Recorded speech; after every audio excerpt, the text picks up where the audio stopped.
Kita akan bahas mengenai kandidat pelatih Timnas Indonesia bersama dengan analis sepak bola Wesley Huta Galung. Selamat malam, Bung Wes. Selamat malam, Mas Brian. Bung Wes, di Jakarta nih, Timur Kapadze, apakah ini jadi sinyal yang begitu kuat jika Kapadze lebih intens dengan PSSI dibandingkan 4 kandidat lain kalau misalkan emang Timur ini masuk kandidat? Bisa saja ya. Ini menariknya membahas sepak bola kita, membahas federasi kita penuh dengan lika-liku dan drama-drama yang menarik untuk terus kita bahas.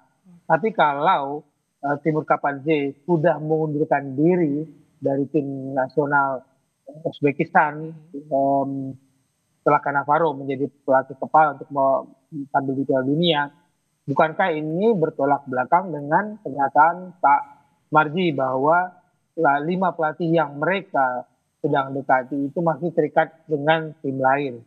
Itu pertama, Mas Ibrahim. Yang kedua, bagi saya adalah se-urgent apa, sepenting apa diadakan jumpa pers untuk mengatakan kami punya 5 kandidat. Apakah ini karena tekanan kemarin dari supporter di kantor PSSI? Apakah ini sudah menjadi bagian strategi untuk mengulur waktu karena mereka belum punya sebenarnya? Karena tadi saya sepakat Januari itu paling terlambat kita sudah punya pelatih tim nasional. Nah, lalu kita lihat lagi urusannya dengan KNVB, Federasi Sepak Bola Belanda. Kita punya kerjasama Januari 2025 kan kita tanda tangan kontrak. Di dalam poin-poin itu ada pertukaran pelatih, ada pengembangan pelatih. Apakah kemudian ceritanya kan sama nih? Yang saya bisa baca situasinya adalah kita nanya lagi ke NTB, pelatihnya mana lagi dong yang nganggur, yang bisa kita buat kita, bisa jadi begitu kan?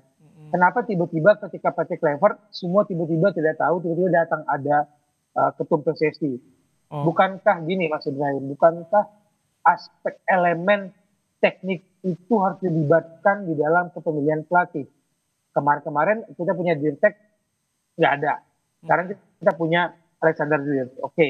Tapi ketika Esko, kita bicara ketum sampai Esko yang bersuara, yang punya power untuk memilih pelatih, adakah elemen orang yang berbau-bau teknik sepak bola sehingga dia paham bahwa pelatih itu ketika dia presentasi programnya harus begini. Kalau menurut Anda saat ini kondisi di PSSI sendiri bagaimana untuk menggodok sosok pelatih?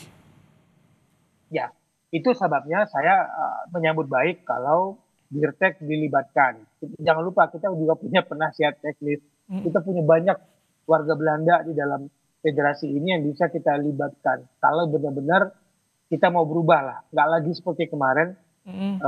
Istilahnya kan Pak Erik dituding one man show tuh dalam mengelola tim nasional. Nah sekarang sudah ada perubahan.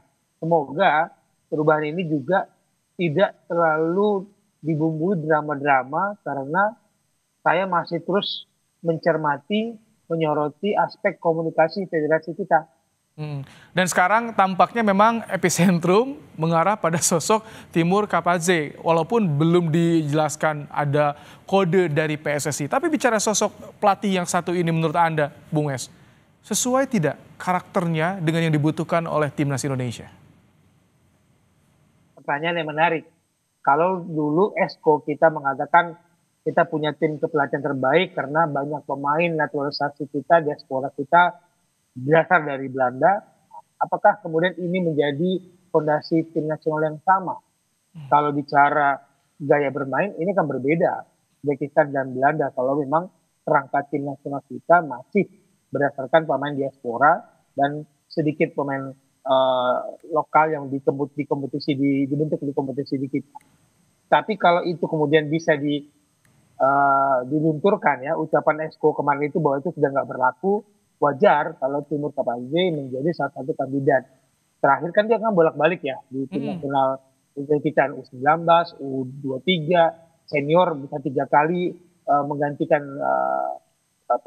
peran pelatih sebelumnya, dan terakhir ini kan dia tidak kalah tuh 8 pertandingan Uzbekistan dia beraih 5 kemenangan dan 3 imbang tanpa kekalahan di periode terakhir dia melatih Uzbekistan. Jelas kalau itu jadi track record, yang nggak setimpal sama pelatih sebelumnya yang kalau dibilang track record pelatih jauh. Jadi secara kepelatihan, secara teknis jelas kita bisa menganggap Timur Kapaze cocok buat tim nasional kita. Tapi kalau kata-katanya bahwa kemarin soal komunikasi lah, soal gaya bermain lah, semua orang akan menunggu racikan itu. Apakah pemain menyesuaikan diri dengan pelatih atau pelatih yang menyesuaikan strategi yang cocok untuk pemain yang ada. Kan ada dua hal yang itu bisa disatukan, tidak boleh dibenturkan tuh Mas Bian. Oke, kalau misalkan selain Timur Kapaze kan ada juga nama yang mencuat seperti Hallgrímsson dan juga Postecoglou. Nah, nama-nama ini bagaimana menurut Anda, Bung Wes? Pertanyaan itu kembali dengan jawaban tadi, pemain mengikuti gaya pelatih atau pelatih yang bisa mencari racikan cocok untuk pemain. Pertanyaan berikutnya, ini kita cukup nggak Mas Ibrahim? Menteri BUMN dengan Kemenpora kan berbeda tuh ya, kemampuan dalam pengelolaan dana finansial PSSI, nggak boleh dibohongin, itu berbeda. Nah kalau nanti federasi kita masih memakai uang negara dalam berbagai kegiatan, yang tanggung jawabnya kan nggak mungkin pemberi dan penerima orang yang sama. Ini akan menjadi dinamika baru lagi di federasi. Oke, ini dengan agenda di tahun 2026 termasuk Piala Asia 2027. Jadi idealnya kapan sih? Lagi-lagi bicara soal waktu. Menurut Anda idealnya kapan kita harus punya pelatih definitif? Paling telat itu memang awal Januari sudah harus mulai. Karena ada FIFA Series juga kan yang kita masakan untuk FIFA Matchday. Jadi kalau saya sih berharap siapapun pelatihnya Mas Ibrahim, jangan terlalu sering tidak berada di Indonesia. Sering-seringlah nonton sepak bola Indonesia dan sering-seringlah berdiskusi dengan para pelatih yang pernah atau bisa menjadi partner dalam membangun sepak bola Indonesia. Jadi jangan seolah hanya datang pas saat mau bertanding, tim ini dikelola dengan cara instan seperti di luar negeri, di Eropa sana. Berbeda jauh. Kita berbeda jauh, tidak bisa disamakan dengan negara-negara lain. Jadi siapapun pelatihnya, Mas Ibrahim harus lebih mengenal sepak bola Indonesia, budaya Indonesia, dan bermainlah yang baik dengan federasi. Jangan kemudian kita menjadi penonton di drama antara pelatih dan federasi. Karena banyak cerita, sejak zaman Sintayong itu kita banyak cerita yang nggak bisa kita publish di media massa. Oke, jadi semakin banyak drama ya di sepak bola kita tentunya. Bung Wes, terima kasih untuk ulasannya di program Kompas Malam hari ini, Bung Wes.